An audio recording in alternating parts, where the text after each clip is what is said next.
In recent weeks, headlines have been dominated by the US's attempts to thrash out a deal between Russia and Ukraine that brings the war to an end. Following the leak of Donald Trump's 28-point peace plan, there's been a whirlwind of diplomatic activity. Meetings between high-level representatives of the various nations have been held in Miami, Abu Dhabi, Geneva, Moscow, and Brussels. Despite encouraging statements, the two sides' positions still seem far from reconcilable. The talks go on. While they do, on the ground, at sea, and in the air, the war rages on. In recent days, while Russia increases the pressure on the ground, Ukraine has increased the intensity of its long-range strikes on Russian energy infrastructure and high-value military targets. In particular, footage has just been released of a successful hit on vital and expensive components of Russia's air defense network, an S-300V launcher and 2 Niobiy-SV radars.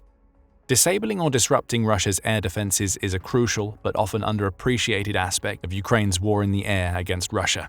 Let's take a closer look at the strike and how Ukraine is systematically turning Russia's layered air defenses into something that more closely resembles a slice of ripe Emmental cheese. On December 2nd, the Ukrainian Defense Intelligence Directorate, or HUR, released footage of what it says is the destruction of a Russian S-300V air defense launcher and 2 Niobiy-SV radar stations during a nighttime strike by its combat drone team in the Donbass. The attacks took place a few nights earlier on November 29th. According to the HUR, the coordinated attacks targeted some of the most expensive and strategically important components of Russia's air defense network, as part of an ongoing effort to reduce Russia's ability to control the airspace over occupied territory. This time, the strike package successfully hit a Russian 9A-83 missile launcher, key component of the S-300V surface-to-air or SAM missile system. The launcher was reportedly on active combat duty at the moment of impact, underscoring both the timing and tactical accuracy of the operation. A costly loss for Russia, to be sure, but the damage didn't end there. In addition to the launcher, Ukrainian drones destroyed 2 1L125 Niobiy-SV radar stations. So what exactly are these pieces of equipment that HUR drones hit, and how does hitting them compromise Russia's air defenses? The S-300V, also known by its NATO name, the SA-12 Gladiator or Giant, isn't the very latest or the most expensive Russian air defense system. However, a full S-300V battery is estimated to be worth tens or perhaps over $100 million, and remains a critical component of its current defense layering, especially while the planned upgrade to more of its more modern incarnations, the S-400 and S-500, drags on.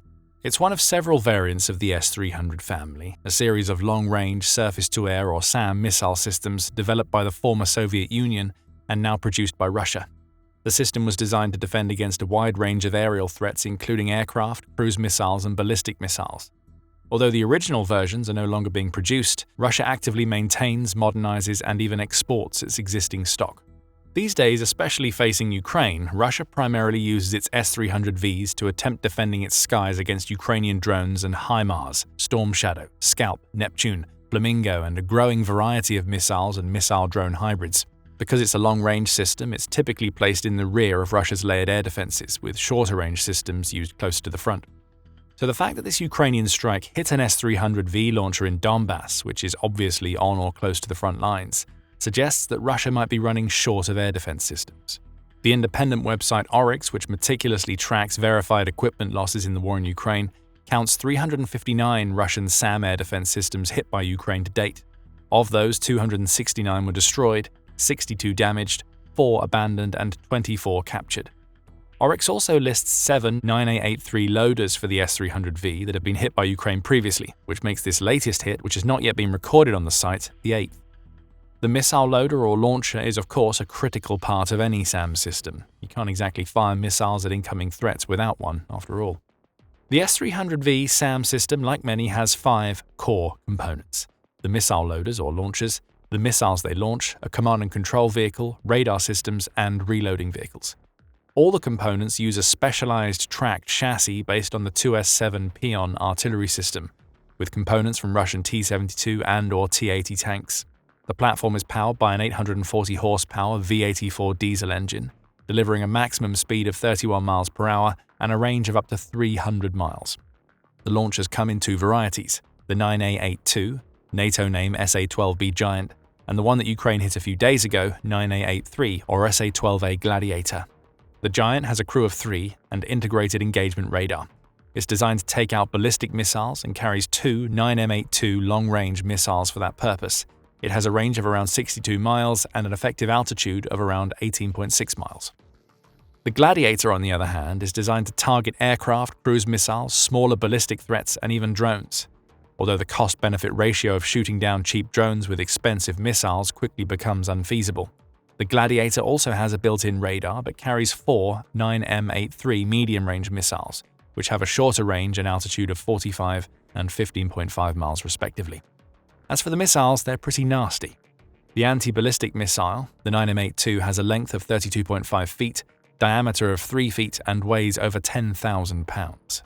On top of that sits a 330-pound blast fragmentation warhead, optimized for high-speed ballistic targets.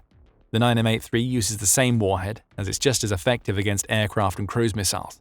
The missile itself is smaller though, at just less than 26 feet long and 3 feet wide. It's also lighter, weighing 5,500 pounds.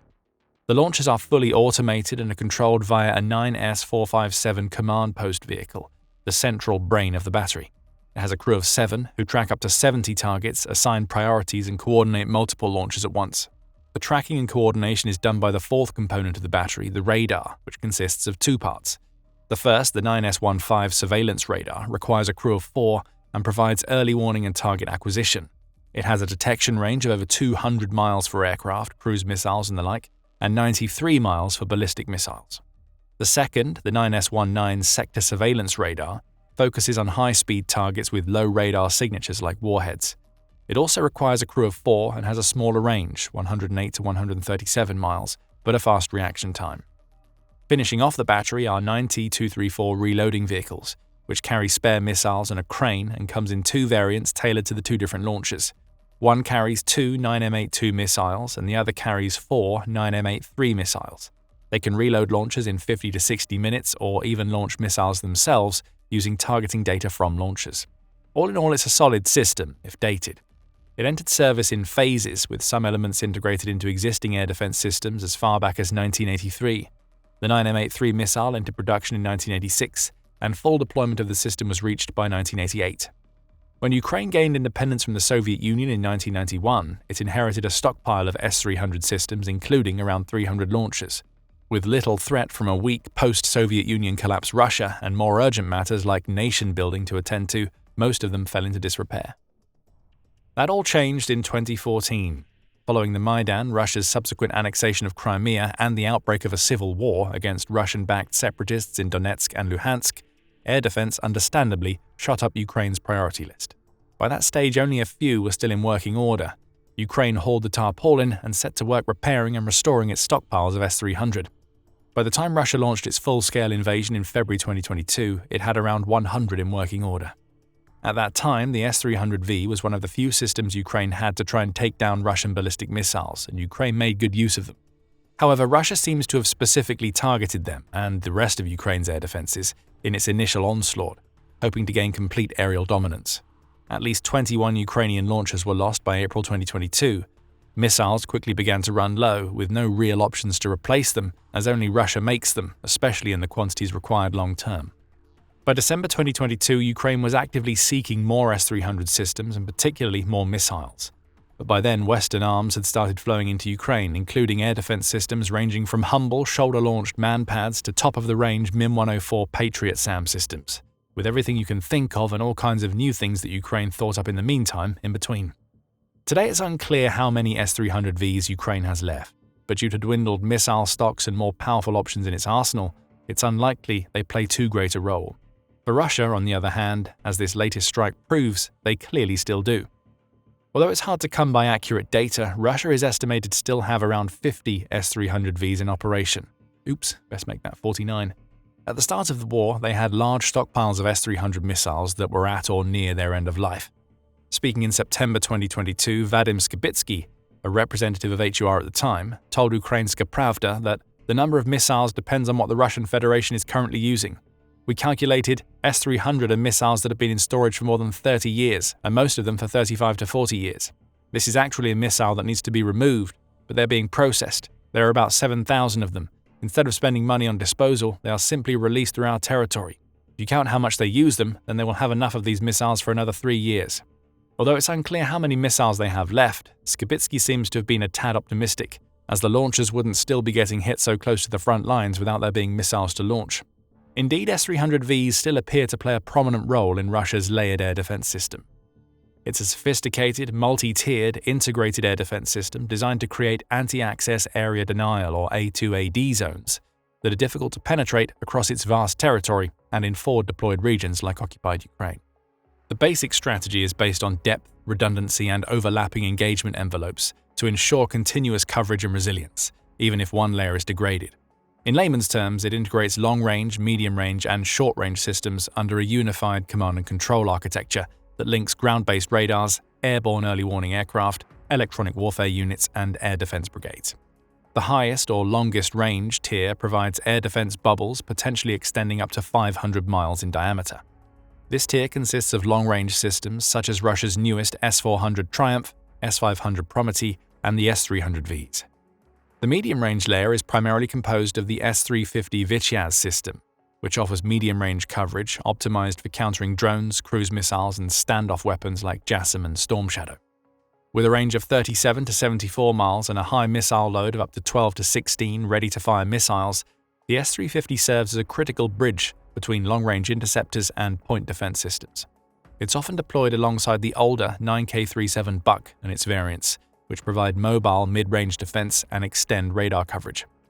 Lastly, there's the near-field tier, which includes short-range and point defense systems like the 9K-33 OSA, S-125 Neva, and the signature Pantsir S-1, which protect key installations like military bases, airfields, and command centers. These systems are highly mobile and often attached to ground forces formations in the field, providing localized protection against low-flying threats and precision-guided munitions. What ties these different layers together and gets them to work in sync is an advanced radar network, notably the Niobiy-M and Gamma series radars, which provide persistent early warning capability and can detect stealth aircraft using multi-band systems. These radars feed targeting data to all missile units, enabling long-range tracking and coordinated engagement. The system also integrates electronic warfare or EW assets like Krasuka, Murmansk-BN, and Repellent to disrupt adversary satellites, GPS, data links, aircraft radars, and those nasty, ever-present, highly destructive Ukrainian drones. The two 1L125 Niobiy SV radar stations that Ukraine hit are particularly rare and tasty targets. Russia's primary air defense radars, including the Niobiy-M, Niobiy-SVU, Protivnik-G, Gamma S1, and 55ZH6 Niobiy-M series, form integrated, multi-band systems to detect stealth and conventional threats. However, the Nobi SV has a different function. It's a mobile, VHF band radar derived from the Niobiy family, specifically tailored for the Russian ground forces. As such, the Nobi SV is a critical component of Russia's layered integrated air defense, serving as a long-range early warning and target acquisition radar.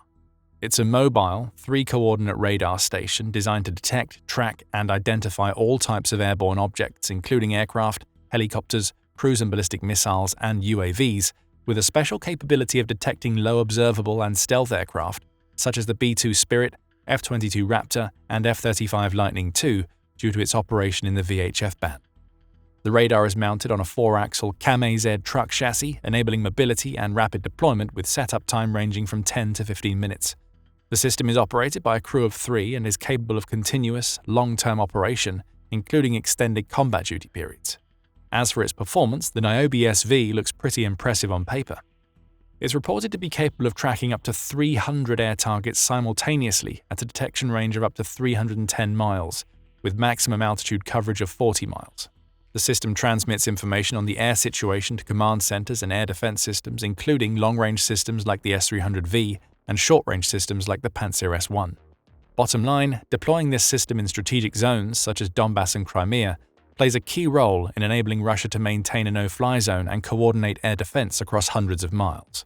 The thing is, they're pretty rare and very expensive, so losing one isn't like losing any old radar station. Russia initially procured just 6 1L125 Niobiy SV radar stations under a 2016 contract, with deliveries completed by 2018. These were the first serial units deployed to training and operational bases across multiple military districts. While exact current numbers are classified, open-source assessments suggest the fleet remains limited, likely in the single-digit to low double-digit range, due to the system's strategic role and complex production. Ukraine taking out just one would equate to 10% or more of the entire fleet. What's more, they're also likely to be very difficult and expensive to replace.